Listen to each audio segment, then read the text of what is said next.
Welcome to the Shyamcast. This is Brett. This is Shyam. Thanks so much for being here with us. How are you doing today, Shyam? Decent. Decent. Not bad. Yeah, not bad. Yeah. Yeah, well, this will be our last episode that we'll record for a little while. You have Yeah. a trip coming up to India Yeah. and you're leaving Monday night, right? Leaving Monday night. Probably 3 weeks break, I guess. Hmm, 3 weeks. So yeah, I know the way that we release the videos, we kind of have recorded them all in advance, and so they've been coming out, like every week. So at least to an audience, there's no difference, I guess. Um, but anyway, yeah, you'll be taking a little trip. Um, how many people are going with you, Prodigy? Oh, to Vrindavan? Maybe around 35, 40.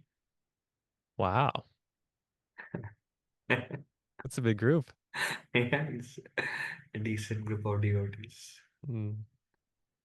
Yeah. Yeah, although I suppose when I went with you last year to India, it Oh, was at times it was about 30, maybe yes. 30 people. Yeah. So yeah, very nice. It's hectic. It's not a break. Yeah, not a vacation, It's not a sure. vacation. Because back to back, way more busier than what we are now. Mm. And when we come back from such a hectic trip, it feels like exhausted. Take few days to just recover. Mm. And are you only going to be in Vrindavan? Are you going anywhere else? A week in Vrindavan, a week in Mayapur. Mayapur. Okay. Mm. So Vrindavan is Krishna's home, Krishna's home. where he spent his childhood. Mm. And Mayapur is, could you talk a little bit about Mayapur, Ruji? The sort of like the society that's getting built up in and Mm. around Mayapur? So Mayapur is the place where Lord Chaitanya appeared Mm. 500 years ago. Mm. It's in a form of 9 islands. And there are two rivers that divide the whole place into 9 islands. Very beautiful, very serene, still Mm. very ancient looking. Um,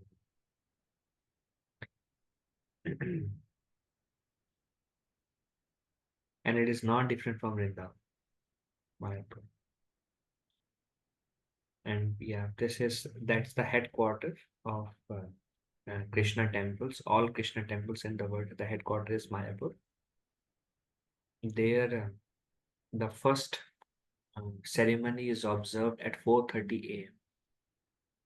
and they have like every single day over 2,000 devotees. And just within the campus itself, there are like 15, 20 big motels and so many houses, and thousands of devotees stay in a community. It's like a different level. The deities are like way big, like maybe twice of our height. Everything is like big there. Yeah. Mm. And they are Uh, building the biggest temple also now. mm. Yeah, I would encourage anyone to try to check that out, look that up, the temple that's being built in Mayapur, Mm.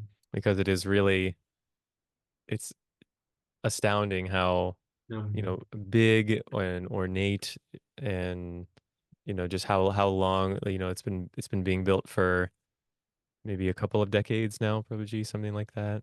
maybe a decade. 1 decade. Yeah, a lot of different sections of it. It's like they open one section of it at a time. Very, very large, but yeah, very There, nice. there is a retreat for 1 week where I'm going. Hmm. It's being attended by 10,000 members. Mm. It's with His Holiness Radhanath Swami, and TOVP is hosting it. So That hall itself is so big, 10,000 members can sit. Wow. Way more. Can't Uh, imagine how big it is. mm. And so, what is the occasion you're going for, Prabhuji? There's a month that's just Yeah, starting, I think just starting today, yeah. It's a called month of Kartik. Kartik. Yeah. So I was reading something about it today. So our church is like our temple is big enough, and the size of the altar, place of worship in our temple, it's like 20 feet. And I was reading an article today in this temple of Vedic Planetarium in Mayapur. The size of altar is 300 feet. Mm. Ours is 20 feet, and we feel like, oh, this is way too big. There is 300 feet. Just, I'm like, oh, I can't imagine. I'll just keep walking only, walking only. It's so big. Uh, That's why we can hold like 250 people. They can hold 20,000 people. Mm. Yeah, amazing. Hard to even imagine. Uh, Yeah. so it's like two zeros extra. So from that perspective, if you see the worship size from 20, it will be 2,000. So 300 then makes sense. It's like Mm. so big, bro. Mm. Wow. Well, Prabhuji, I'm wishing you a safe trip, a good trip there. I hope it's a very nice gathering. Yeah, it's like it's Mayapur. I guess it's like the first, at least modern day, city, uh, like of just devotees, basically, like just Yeah, Krishna devotees, right? yeah, That's what the whole town is yeah, based off of, yeah. and yeah, it's like the first of its kind. Um, Huge. Mm, Yeah.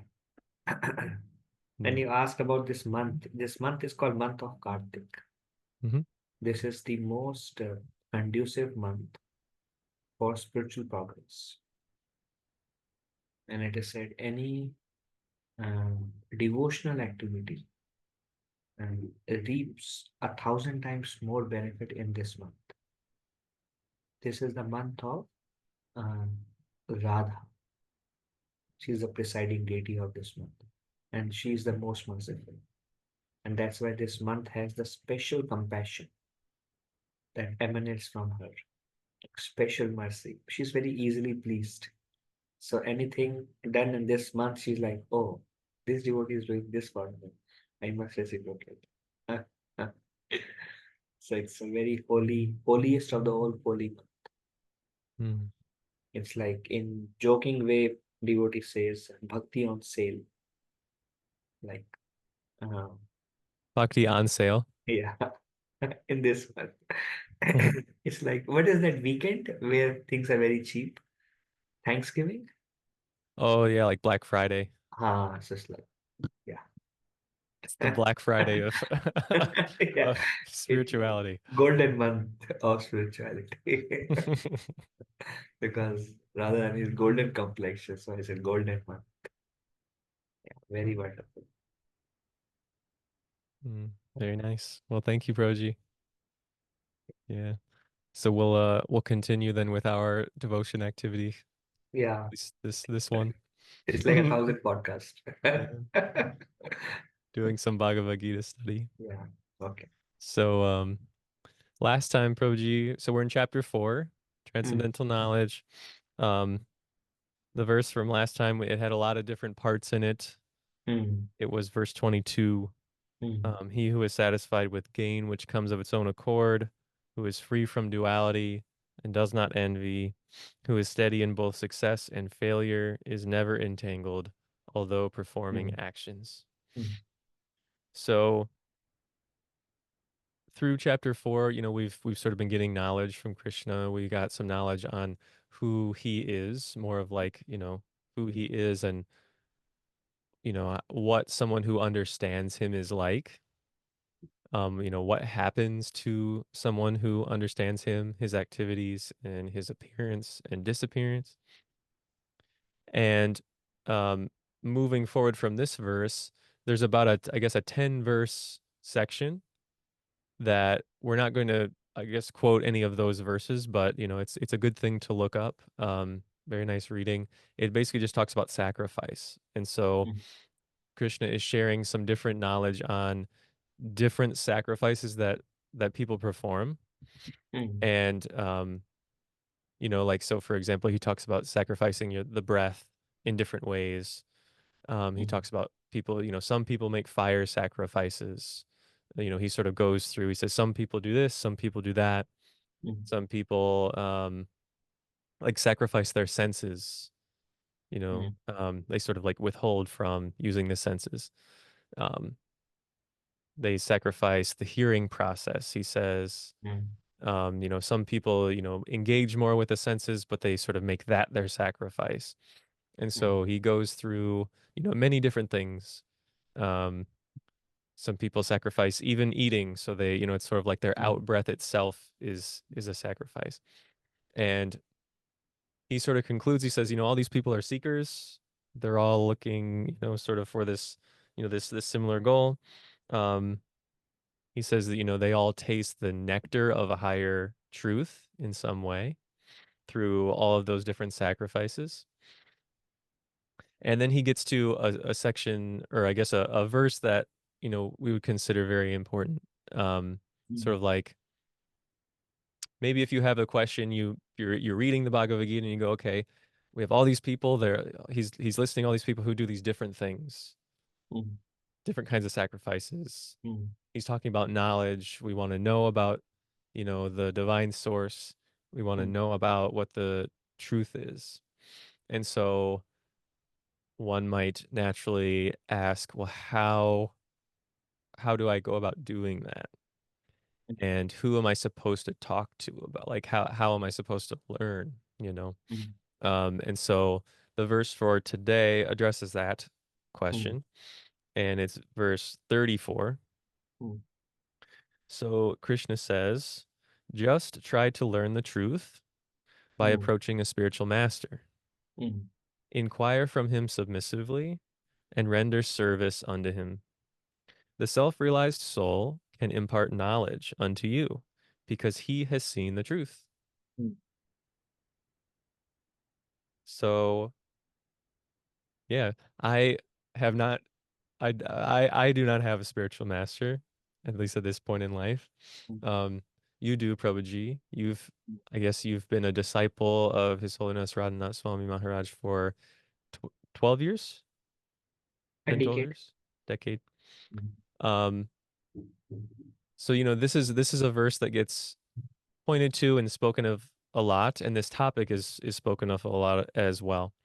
Um, where, at least, Krishna's advice to mm, like the sincere seeker is, it's like find that person, find that teacher, find that elder, um, who you can really place your trust, your faith in, mm, you know, mm, who, you sort of like, you have to prove it to yourself that this mm, person has the knowledge you're seeking, the understanding, mm, the wisdom, mm, that they have that connection. mm, And he then suggests, go to that person, inquire from them, right? Ask them questions, mm, and render service mm, unto that person. So it's kind of like these two big points that he's telling Arjuna, this is what you really need to do, right? You need to find this mm, person, this guru, this spiritual master, and do these two things. Ask mm, questions, mm, right? Listen, it says submissively. mm, So that implies, that you have to really have this sense of trust in this person, like whatever this person tells you, whether maybe it's easy to hear or it's difficult to hear, mm, whether, you like everything or not, probably mm, won't like everything you hear, mm, you know, trust that person, right? mm, Um, and then render service unto them. So, mm. um, where would you want to start, Prabhuji, just with this conversation about Long topic. spiritual master? Mm, mm. So we may discuss about Why, how, why we need, how do we find one? So where do we begin? Mhm. Let's start with why do we need one? Why do we need a spiritual Yeah. master? Hmm. So first thing it is said, because he can impart you the knowledge. He can impart you the knowledge because he has seen the truth. We can find many teachers and many are practicing, but spiritual master is one who has attained the goal.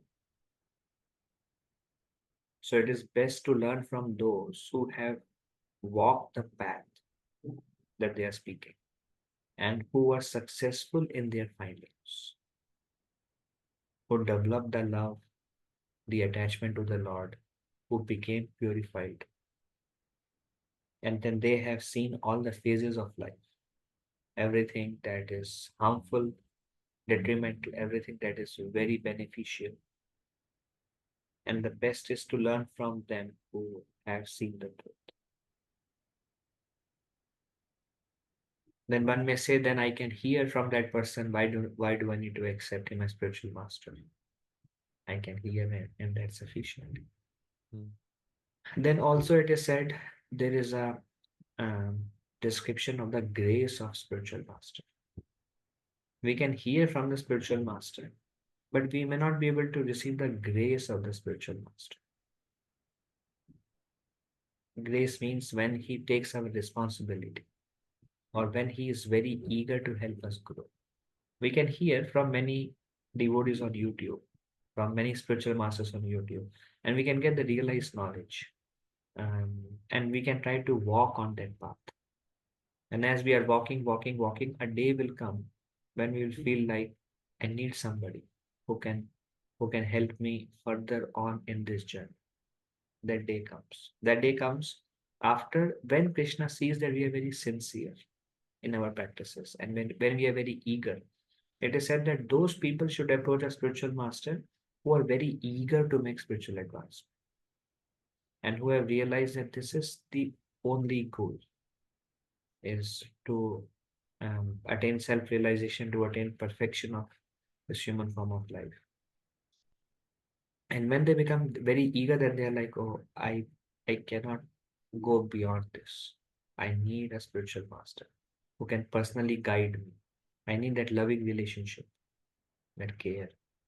Um, then it is said that one who has attained the grace of a spiritual master, all the Vedic knowledge is revealed to him from within his heart. So if we have the grace, automatically what is right, what is wrong, from our heart it will come.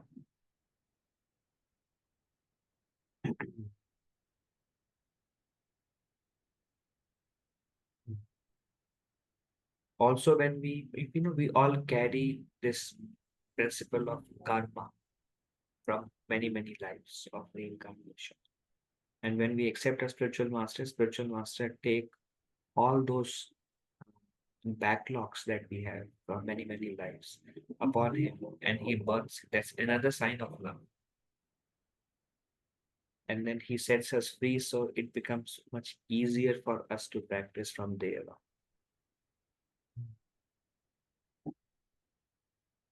Mm. Yeah, one thing I guess I could add Prabhuji that I've heard others say um if you think about any profession, think about going to school, going to college, Mm, and really any sort of trade or any profession and even any skill that you mm, really want to learn, mm, you have to go to somebody who is you would hope to go to someone who is an expert in that field. mm, You'd hope to go to someone who really has that knowledge and really wants to impart it to you.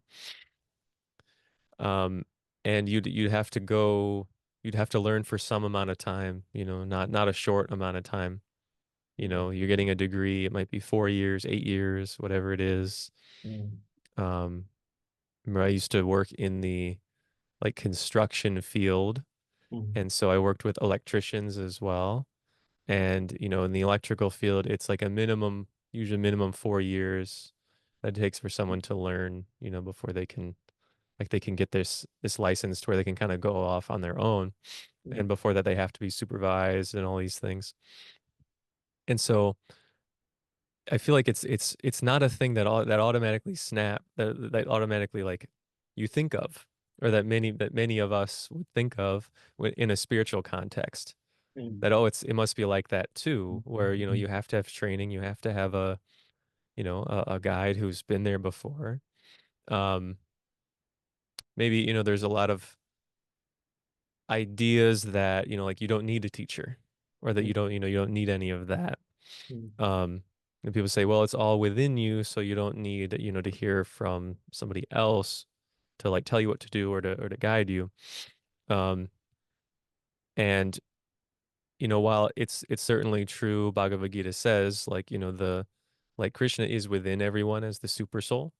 Like, mm, there's this um basically God is within everyone. Everyone is a part of God. mm, But spirituality is sort of referring to like just it's like what life really is. Who really am I? What is this really all about? And so I guess I think of it as like the skill. You could learn any number of skills, any mm, number of professions. mm, Um, Spirituality is like to the very core of who we are. mm, And so in that sense, it seems, sort of utmost importance. If you're going to learn anything from a qualified person, you know, follow someone who knows what they're doing on the spiritual path. Because there's a lot of ways that you can go off, a lot mm, of ways you can kind of get lost. mm, Um, and you really need someone who's like a very loving and caring mm, guide along that way. If you're really gonna, as you say, like if you're very eager, you're very sincere, and like this is what you really want to do. mm, Um, and so yeah, it seems, it's very important in that sense to have somebody. mm, Um, and if you think about anything else you're gonna try to learn how to do, you have to learn from someone who knows what to do, and you want the best person as well. So, mm, um, I guess one of the things I really like, when it's this disciple and spiritual master relationship is discussed, it's that sort of both parties kind of test one another initially, or sort of they ask questions of one another. Um, there isn't a blind acceptance of, oh, other people say that you're great, so will you also just accept me, um there's a whole process that people go through. um they start to listen to, say, the lectures of a particular person. Maybe somehow or other they're able to meet them. um they talk to people perhaps mm, who are disciples already of this person. And through like there's this process where the disciple or the would-be disciple is sort of learning about this person. Do I really want this person to be my spiritual master? And then likewise, once they meet, the spiritual master is sort of looking at this person. What are their needs? You know, am I the right, do I think I'm the right person, to mm, serve this person's spiritual needs? And there has to be like both of those parties have to connect, on that level. Um, and yeah, I very much, I like that. It's a very free, it's like you have the freedom it's like whatever you want. But then, mm, the spiritual master, once that, I guess, relationship is formed, and especially after, like the formal ceremony has taken place, there's like a mutual responsibility there, where, the spiritual master has sort of taken, sort of like taken responsibility for that person's spiritual growth, right? mm, And then the disciple makes some promises to their spiritual master that, I'm going to do this now. I'm going to do certain things every day. I'm going to refrain from certain things for life, whatever it might be. But they say, I'm okay. I accept, this is what I need to do, to, to further my progress under your guidance. So anyway, you could, yeah, any very thoughts on that, Broji? It is also mentioned by Bhaktivinoda Thakur. Now, there are two kinds of spiritual master. One is called an instructing spiritual master. One is called an initiating spiritual master. So just having instructing spiritual master is not sufficient. Instructing spiritual master is where we receive knowledge. And it is said that we can have n numbers of instructing spiritual master. Even suppose we like somebody really on YouTube and we are listening and we are gaining knowledge and it's helping us. Oh, there we have There's a cat another. now. He Sorry, wants to come Prabhuji. on the podcast. I've been gone for most of the day and he's restless now. Wow. He's big. Yeah. He may just hang out there. That's Yeah, that's okay. right. Yeah. So even when if we are getting some teachings from somebody from online, there's also some sort of instructing spiritual master. But the initiating spiritual master is one who gives us the connection to Krishna. In Sanskrit, it's called Sambandhagya. And initiating spiritual master is only one who's like take the whole and sole responsibility. Instructing spiritual master will keep going and keep speaking and keep speaking and keep giving knowledge and keep helping. But somebody who claims the living entity, who is like the father figure, is that initiating spiritual master. Then Bhaktivinoda Thakur says, where do we get devotion from? He says we cannot get devotion directly from Krishna, directly from God, but it is actually transferred from a heart of a devotee to the heart of another devotee. And this transfer of devotion is a medium of grace. So if we receive the mercy of a spiritual master, and if he prays, and if he is our well-wisher, then we will see that without any qualification, our devotion will begin to grow. Very powerful, actually. Mm, mm. So, can you talk a little bit about how that transfer takes place then, Prabhuji? How is it that, how does someone who sort of has that Devo- love inside, Mhm. how is that sort of done? What sort of things It's happen? just by the desire.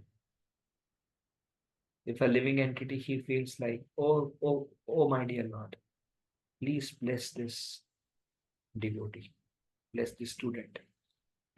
He has done so much service, and I am so pleased, and I am so indebted, and there is nothing I can do other than just begging you for your mercy on this devotee. And we won't even realize, and the bhakti is transferred. Very powerful. Mm, Like I've heard different living entities maintain.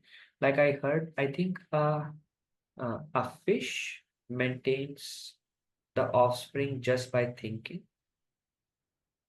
and a bird maintains the offspring by physical presence, by keeping her wings under the care. And one of them, just by meditating, they maintain. A fish, they are somewhere else, but they're maintaining the child just by thinking about the child. They are maintaining.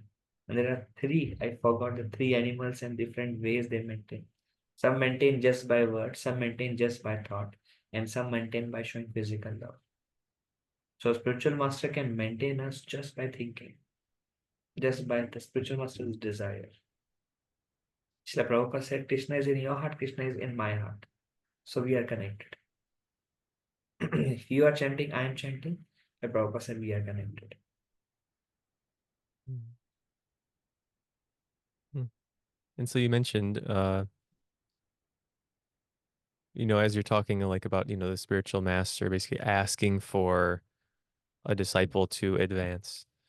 Um, you said, okay, they've done so much service, right? Like they've done Mm. good service. So that's the second thing that Krishna mentions in this verse. Mm. The first one, as the cat climbs down. The first the first one is to inquire. Mm. So to ask questions, like this chapter is about transcendental knowledge. So when you find the guru, you want to inquire about what is transcendental knowledge. What mm, is this? You mm, know, mm, and then the second thing is to render service unto them. And so, while I can't speak to it personally, I know I have heard like it's becomes extremely important to follow the desires that your mm, spiritual master has, you mm, know.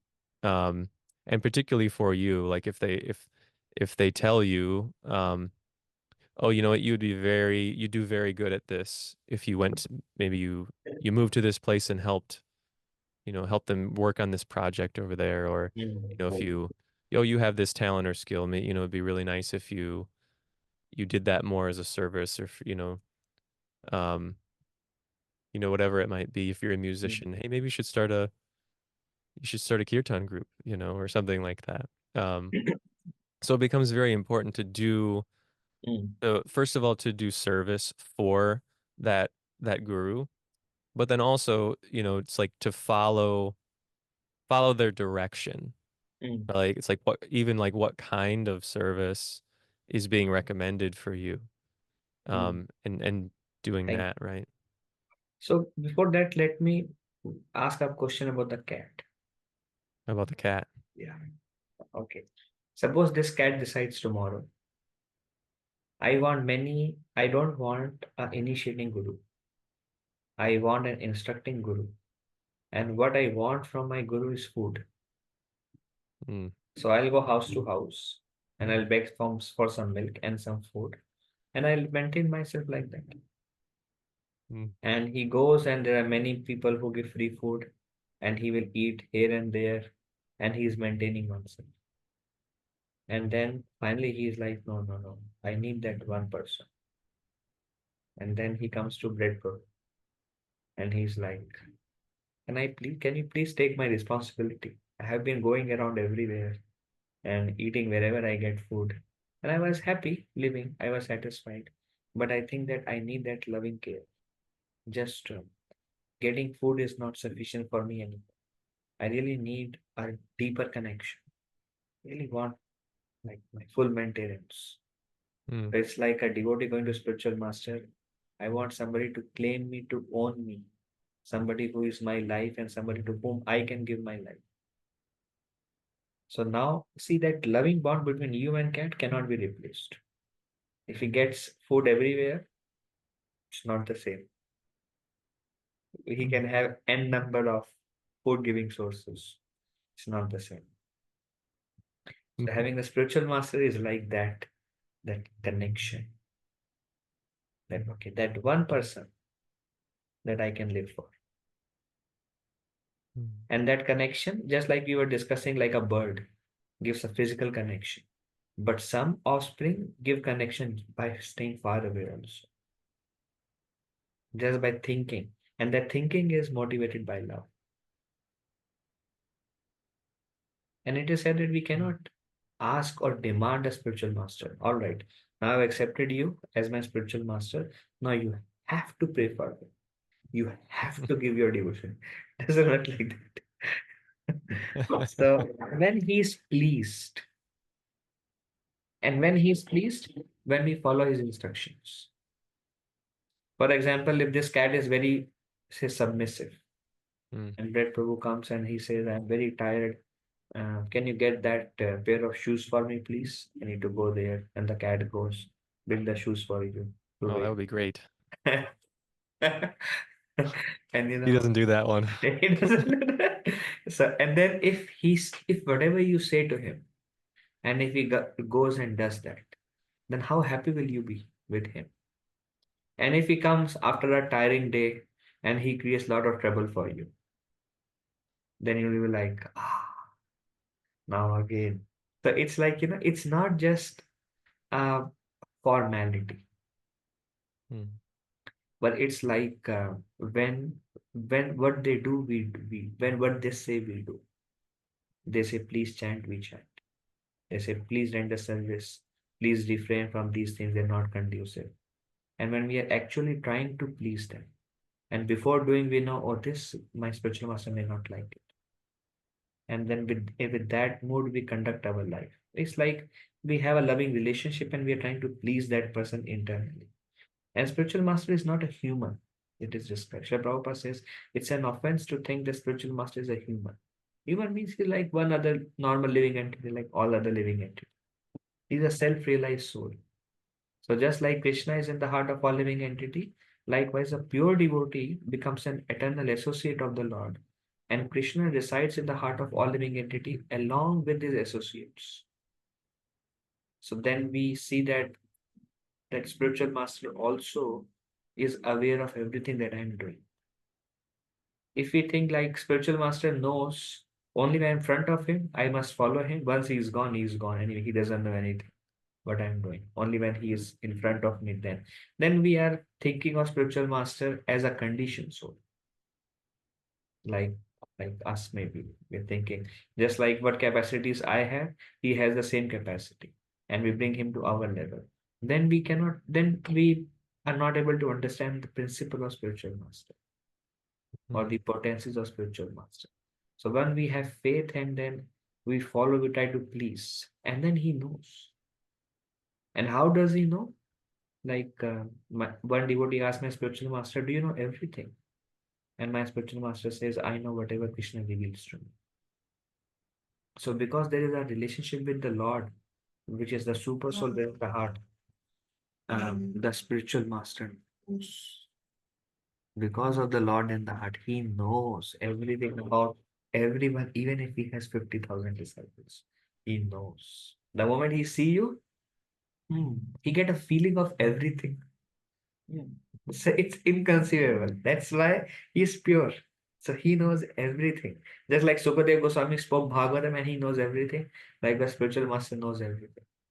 And just by seeing you, he'll be very pleased.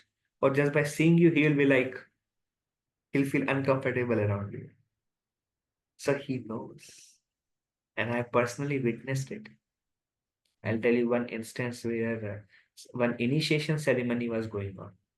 And there were like 70, 80 devotees, and they were getting initiated from His Holiness Sadhana Swami. And I know all of them, most of them were from the temple I was serving. So I know some of them are like very conducive and very eager and very sincere, get up early morning, do whatever service they are very eager to do. And some are like here and there, and their comfort first and everything comes first, and job first, everything first, and spiritual life. There are different kinds of devotees. There are different level of sincerity of devotees. So then um, like some are more further advanced and some are relatively trying still. Um, so when my spiritual master was giving the name, then he would say sometimes, I'm I it's I would like to offer you the name this. Sometimes he would say, I'm so pleased. Sometimes he would say, I'm so honored to have you. So in this way, Maharaj was addressing everybody by different adjectives when everybody was coming. And it was just whatever was coming from his heart, he was sharing. And then many didn't even notice. Like, so many people are coming and you are saying one or two adjectives and you are just giving the name and everybody is focusing on, oh, this is the name this devotee get, this is the name this devotee get. But I was focusing on the adjective Maharaj was using. And I Mm. found that those who are very sincere, Maharaj was thinking that I am honored to have you, and they have never, maybe before, seen the spiritual master also. But it's just the principle the spiritual master knows everything that we do. Mm. Wow, yeah. I mean, hearing like, okay, don't consider them like a human. Don't consider them like a regular person, right? It may strike as strange at Mm, first. mm, Um, but I think, it's such a significant thing to point out to try to understand. Um, the like because Krishna's message is that, to Arjuna right at the beginning is like you're not actually this human. You're not actually this person mm, who you take yourself to be, and nor is anybody else on the battlefield here. mm, And it's like the person, this self-realized person, this transcendentalist that Krishna is referring to again and again, as we go through Bhagavad Gita, is someone who is not a human, right? They mm, may be in a human body, but they do not consider themselves like I am a human being. I mm, am this human body. I have mm, this human mind. I have these human tendencies. mm, You use the term Broji conditioned or conditioning, conditioned soul. mm, And so that is um it's like that's sort of, one of these main messages of Bhagavad Gita is that we're all, living on this earth as conditioned souls. mm, Essentially, we're here because we think we are the body. You know, we're attached to the body, to the mm, pleasures you can get from the body, the emotions, the feelings, and the person who is beyond all of that understands, their true identity as the spirit and, this animating force. mm, And so it's very true to say that, it's like the spiritual master is not just like some human being, I mm, guess, right? You mm. know, um, yeah, He is it's someone limited. who's, sorry, go ahead, Prabhuji. You're like, or he is limited by the abilities of a human. Our abilities are very limited Mm, as conditioned. So his abilities are not limited, like humans' abilities are. He's in a spiritual platform, and the soul is like infinite power. Like Srila Prabhupada at one place says, a spirit soul is as powerful as sun. And then he says he's actually more powerful than sun. So it's like very, so he's not we are limited because we are conditioned by this experience. But he's like, for him, it's everything is awakened, it's opened. mm. Yeah, like one thing that's described is that sort of the nature of spirit is light. It's just sort Mhm. of like it's one of like the main characteristics of it is that it's light. And in the spiritual world, everything is described is illuminated, and so there's no need for like an outside source, a sun, and a lot of times you might hear people say, when they come across somebody, whether that person is like a monk or a spiritual master or not, maybe it's some highly, sort of elevated soul who's walking around in their body doing their work, but people will describe, oh, they're so like that person was so bright, that person was so shiny, or there's just like this light was coming from them. And that's oftentimes it is used to describe someone who is a very highly advanced Mm, a highly advanced yogi, a highly advanced bhakti. And sort of like that, it's like that true identity is like coming through, right? It's like there isn't any of this conditioning layers of wants and need dislikes and thought patterns and all these things that we get trapped in. It's sort of all that stuff has been washed away. And so it's like mm, this true nature is sort of being revealed in this person. And um, I suppose that's one of the factors that would go into that decision-making process for someone, not like I pick the shiniest one, not not like that. But it's like you're sort of looking for different ways that you can say, okay, this person really has, it's like, and it'll inspire this feeling in you, right? I mean, you'll just sort of mm, instinctively know, like you mentioned before, it's like everyone is connected. mm, It's like, it's like super souls inside of you, super souls inside of me. You can sense that connection, right?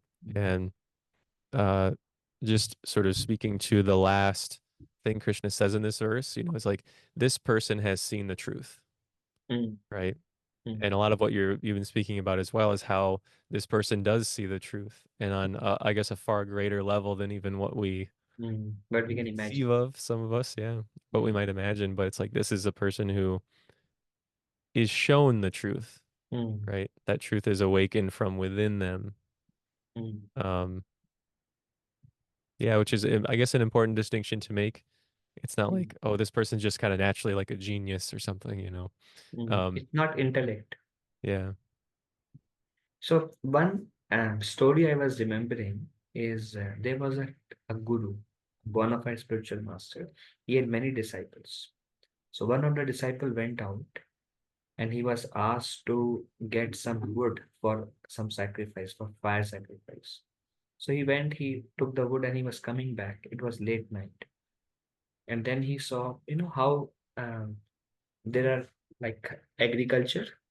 So some like, how the rice is grown, and so it is said for the rice to grow, the water has to stay there, like on the top of the soil. Then rice needs a lot of water. So some of the grains, they are like that. So they make a kind of a dam around the field with mud and hardened mud. So it becomes like a dam, and then they fill with water after they put grain. Then the it will grow. But if any point of time it is without water, then the whole thing is spoiled. So there was a big field that belongs to the spiritual master. So this disciple was coming back with wood, and then he saw that one of the part of the dam was broken and all the water started gushing out. So he knew that all the effort that has been put will be spoiled. So then he stood there and holding that thing and holding it tight, and the water is trying to gush out. So he's holding the so that the water doesn't leave till tomorrow morning, till other workers come and they fix it. So he was holding it. It was late night, and the spiritual master and some of the students were there. Everybody slept. They got up, attend the morning service. And spiritual master saw that devotee went to get the wood, and he's not there till now. So he sent the other students, and they went and they found out that he was shivering in the cold night and chilly and some rain. And he was whole night holding because he know that this will please my spiritual master. And they came back and with the news that he was doing that. And spiritual master was so pleased with the service attitude of the disciple. And spiritual master said, I I desire that all the Vedic knowledge may be revealed to you right now. And immediately this devotee, now he knows all of a sudden everything. So this is like, an example of somebody really trying to be spiritual master. And Krishna brought it to the notice of spiritual master. And the spiritual master was very pleased. And then blessing came forth in form of a desire. And then everything happened. So these spiritual masters, they are very powerful personality and direct relationship. Now, it didn't come out for others, but it came out for this student who was going extra mile to serve a spiritual master. That's why just having a spiritual master is not like a taboo. Now I haven't, I am delivered and my life is set. But it's an active principle where we are trying to serve. Then another example it brings me, if you have read, I mean, I'm sure you have read third canto Bhagavatam, where there is a story of Kardamba. He was a great saint, and then he has a wife whose name was Devahuti, and she was so menially serving the husband, and the husband was a very qualified soul, and the husband became so pleased by her menial service attitude that he told, I desire that whatever devotion I have attained be transferred to you simultaneously today. And then Devahuti immediately have that like eureka feeling. So he just gave it to her with all this austerity and practice that he has attained and has pleased the Lord so much. He got so much potency, he just desired, and it happened. So it is said that one of the quality of a pure devotee is words never go false. Whatever he says has to happen. And there is this example of it happens the other way also. Like there is a great saint Narada, and he was very displeased with two men who were bathing naked, and they had this it happened in this month. Na? We sing this Nalakuber and Manigriva, these two brothers, and they were like very much spoiled, and they were without clothes, and the girls were without clothes, and they were bathing in one of the river in Kailash. So Narad Muni went there, and all the ladies became very respectful that the saint has come. So they got out, they covered themselves, and paid obeisances. And these two boys are like naked and like so Narayana saw that they are so much filled up with pride. So Narayana thought they had become intoxicated because of their wealth and their beauty and everything. So Narayana said, I think it's words is not sufficient for them to come to the real understanding of humility. So Narad Muni said, may you become trees. And then he just desired like that, out of welfare for those two proud souls. And then they became trees. So that is the power of spiritual master. It is said, like, we see even like devatas like Brahma, Shiva, when they give some benediction to Hiranyakashipu, it just happens. So these great souls who have developed that relationship with the Lord, whatever they desire, that happens. And when they desire something, it just manifests. This is because they have thoroughly pleased the Lord by their pure devotion. But then they are not like equal to all. Equal to all, like they reciprocate as one approach. They don't reciprocate equally independent of how they approach. Just like Krishna also says, as you approach, I reciprocate accordingly. Likewise, as you approach spiritual master, he reciprocate accordingly. Based on our sincerity, he knows, Krishna brings it to his notice, and he desire, and it works. But then it has to be transferred by the desire of a devotee. And it is also said that we may try, and we may think that I can make it on my own. Then a time comes, then it's like, I'm not getting anywhere. My life is coming to an end, and I've given my life for devotional service, and I'm trying very hard, but I don't think I'm getting anywhere. I think I need grace now. Otherwise, I can't make it. And at some point of time, that thing comes, that awakening comes, that I need grace. And this happened with this Saint Vyasa, and he was thinking that I can help all living entities, and he wrote Vedas, he wrote Mahabharata, he wrote the Puranas. These are all like supplementary to the Vedas or Vedic knowledge, and he was doing for the welfare of all living entities. And after trying, and giving years and years in his practice, and trying to become self-realized, perfectly following what scripture says, perfectly worshipping how Veda says, and after doing everything, then he started feeling that I'm still feeling incomplete in my heart. Even though I'm trying everything, there is something lacking. And then he desired shelter. Like, okay, what do I do? He was not able to find the reason. That time from the air, Saint Narada came, and immediately Vyasadeva was already humbled to his core that time, because he was feeling incomplete, and he just took like unreserved shelter. Many times we are reserved. Ah, no, why should I serve it? I will not serve it. But then a point comes after years of trying and not very successful, or from our own experience of Krishna's mercy, a point comes in like, I just want to surrender. I just want unreserved, no blocks, like, please help me. So that day came for Vyasadeva, and right at that time when we are ready, then Krishna sends spiritual master. And then immediately he offered obeisance to Narada, and he said, please accept me, please tell me what should I do. I'm not able to do it. Then Narada Muni gave him this knowledge, and he desired, and Vyasadeva wrote the Srimad Bhagavad. The epitome of glorification of the Lord. They are, so all these examples shows that how they are capable of giving, and when they give, and they don't give to anyone freely, but it's based on a loving relationship. When it comes from within their heart, and that comes from within their heart, that is also Krishna's mercy. Krishna reveals to them, but it is not transferred by the Lord directly. It is transferred through a devotee. Mm. So I feel like part of what I hear you saying, Prabhuji, is that like this self-realized soul, this guru, it's not like there isn't any doership on their part, right? On his or her part. Like they're not. It's not like they're witnessing. They're watching like what a disciple does and then calculating inside of their brain like, okay, yeah, how much do I Uh, like or not like, or yeah. like how much, what do I do, right? It's like that knowledge comes, right? And sort of like Uh, the reaction, not even reaction, just sort of, I guess, response, right? uh, The response that comes out of them is just based off of that reciprocal relationship that they have. And it's governed, right? It's like governed yeah. from inside. It's like they're Mm. just sort of listening to the instructions Uh, that are coming from the inside, right? um, That's they sort of don't what I'm hearing.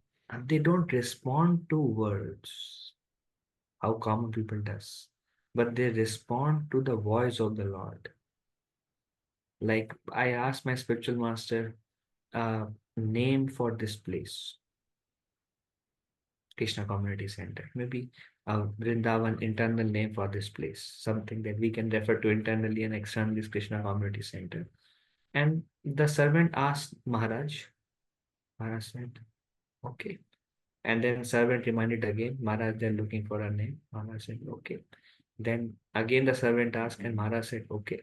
And Maharaj received push from many devotees, and Maharaj is not speaking anything. And personally, they are like taking time going, and he just nod and he doesn't say anything. And then I asked my senior, Yugal Kishore Prabhu, I asked that Prabhu, why is Maharaj not giving the name? And he said, till it comes from within, Maharaj will not give. Krishna has to tell him. He won't respond to somebody asking anything. He will respond only to Paramatma, the super soul. And I realize I think Krishna wants Krishna Community Center only. No, no, no internal name. Just Krishna Community Center. That's why Krishna is not speaking. So the spiritual, they're completely different, Prabhu. It's not like how human deals with the situation, with the word, and how they capture knowledge through intellect and they think, and it's just completely different. It's it's a Lord's game. It's not human game there. So they are transcendental personalities. Mm. Yeah, you can't peer pressure them. You cannot pressure them. Adam, this is Guru. Yeah, There is no yeah. material calculation there. Mm, yeah. Well, it's described there's like a prayer that's said every day at temple that describes devotees as desire trees. Basically like Mm, wish fulfilling trees or mm, desire fulfilling mm, trees. mm, And I think that's a good for me anyway, I find that helpful. Think of like just to think of that disciple guru relationship as that, or honestly, just the relationship you have with devotees generally, with other spiritual seekers generally. mm, Um, like whatever that self-realized soul desires mm, happens. mm, Um, it's like this is uh, one of the mystical truths of this yoga path, that it just mm, happens. That is certainly earned. It's mm, not something that is just given, it's mm, earned all the way.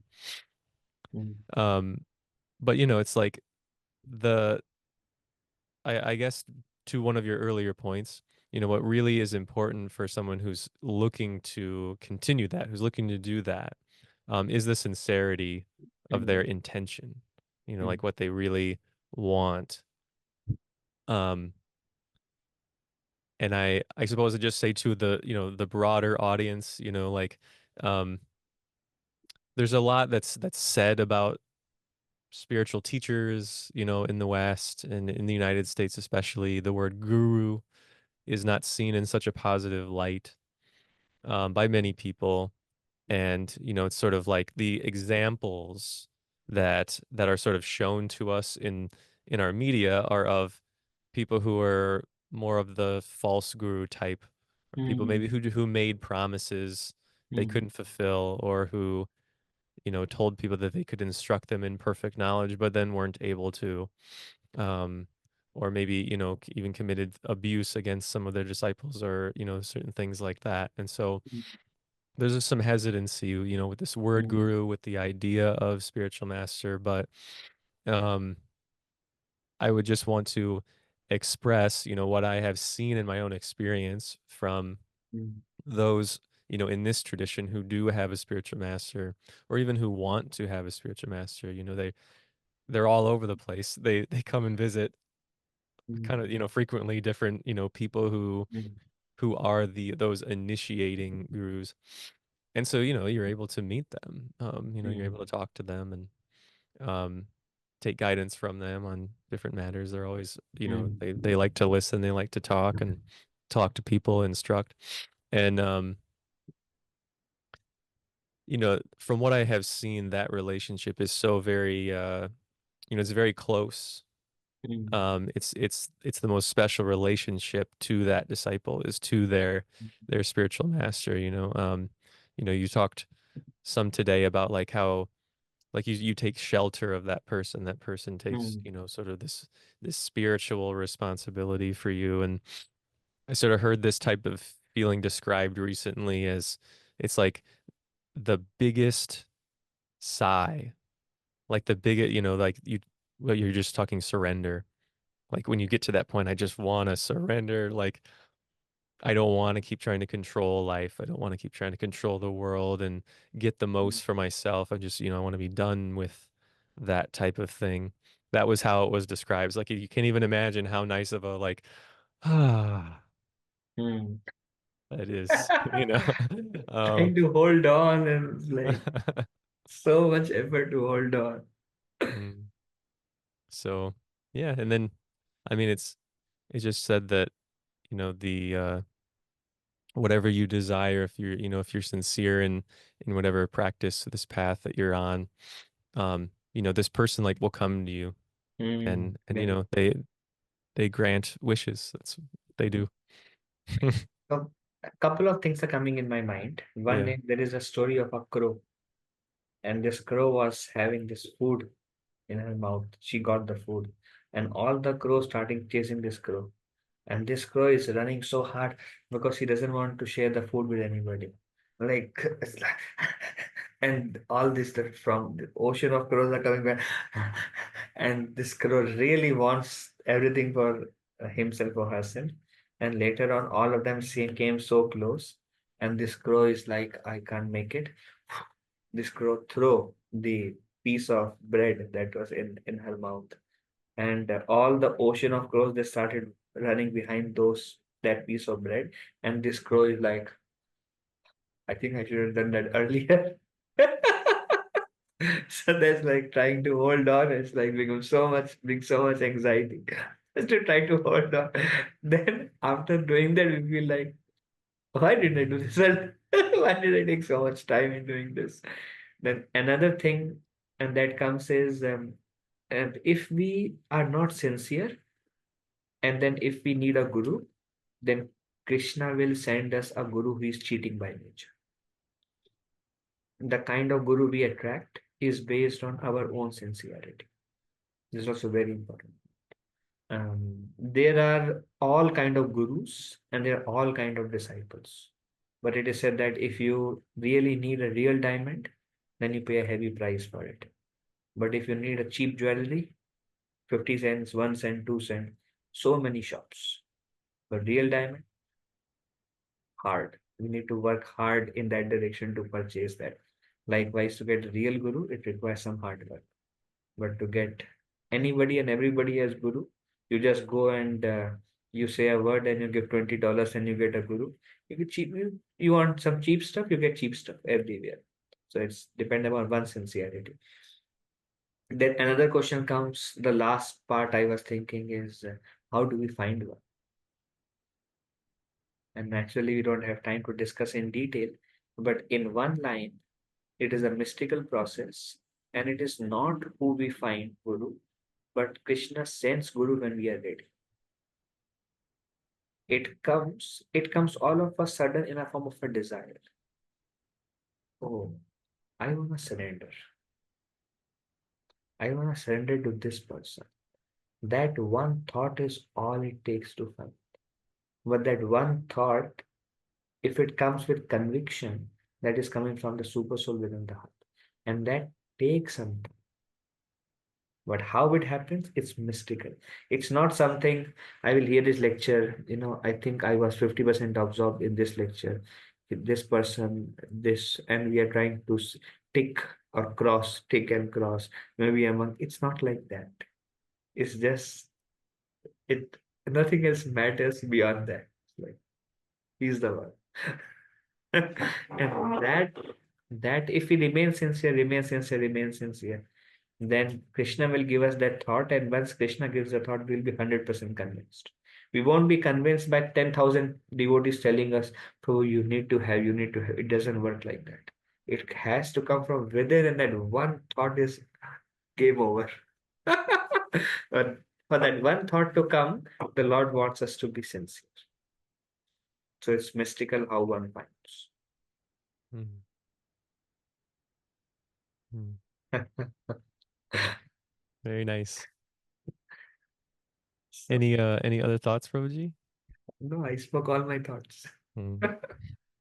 Didn't hold on to any thoughts, bro. Just out. Thank you very much, Prabhuji. So, what do you think? It's, I think, over an hour now. Yeah, right time to wrap up. Yeah, okay. So, we wish you all the best in this month of Kartik. It's very, very nice to express our sincerity to Lord, especially in this month. It's very easy to attract the Lord's mercy. So, wish you a happy spiritual journey. Um, and thank you for joining.